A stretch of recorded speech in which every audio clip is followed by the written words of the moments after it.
Ready start. सभापति महोदय, अब मैं आर्थिक मामलों पर आना चाहता हूँ। मैं अधिक समय नहीं लूँगा। इस बात को सभी स्वीकार करेंगे कि तीव्र गति से हमारी आर्थिक प्रगति हो, इसका प्रबंध किया जाना चाहिए। इसके लिए ऐसा वातावरण बनाने की आवश्यकता है जिससे उत्पादन बढ़ सके, वितरण में समानता आ सके और उपभोग में संयम से काम लिया जा सके।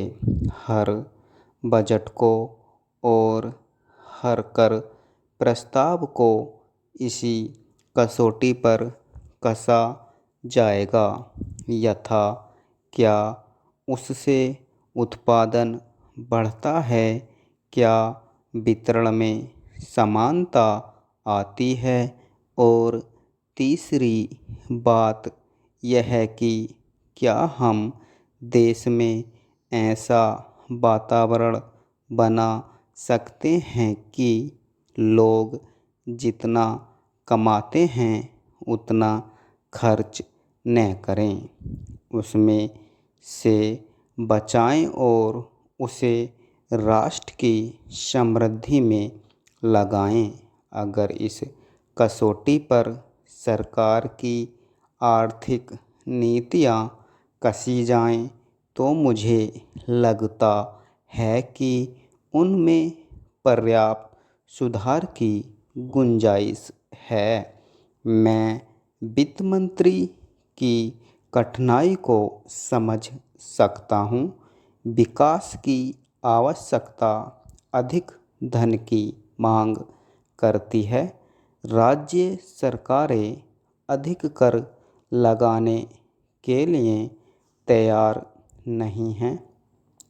वे केंद्र से कर्जा लेकर अपना काम चलाना चाहती हैं। वहाँ कोई वित्तीय अनुशासन नहीं है। यह सारा बोझा केंद्र को उठाना पड़ेगा और केंद्रीय सरकार कठिनाई में पड़ेगी। इसलिए मैं समझता और सुझाव को दोहराना चाहता हूँ कि राज्यों को इस संबंध में निर्देश दिया जाना चाहिए।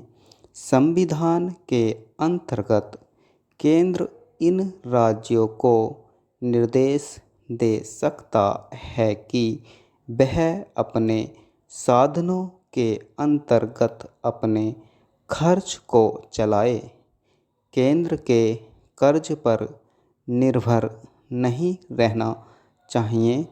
विशेष परिस्थितियों में कर्जा दिया जा सकता है, लेकिन कर्जा लेकर अपना काम चलाना यह उनका स्वभाव नहीं बनना चाहिए। अपवाद रूप में कर्जा लेकर वह किसी विशेष परिस्थिति का सामना करने के लिए प्रस्तुत हों तो उसका विरोध नहीं किया जा सकता। दूसरी बात यह है कि देश में सादगी और संपत्ति को उड़ाने के बजाय उसे उत्पादक कार्यों में लगाने का वातावरण बनाना चाहिए।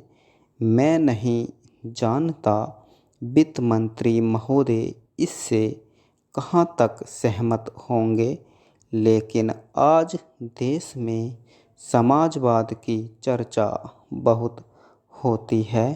लोगों का समाजवाद की ओर देखने का दृष्टिकोण विकृत हो गया है।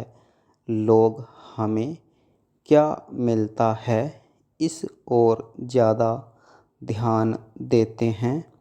हम कितना खर्च करते हैं इस ओर ध्यान नहीं देते।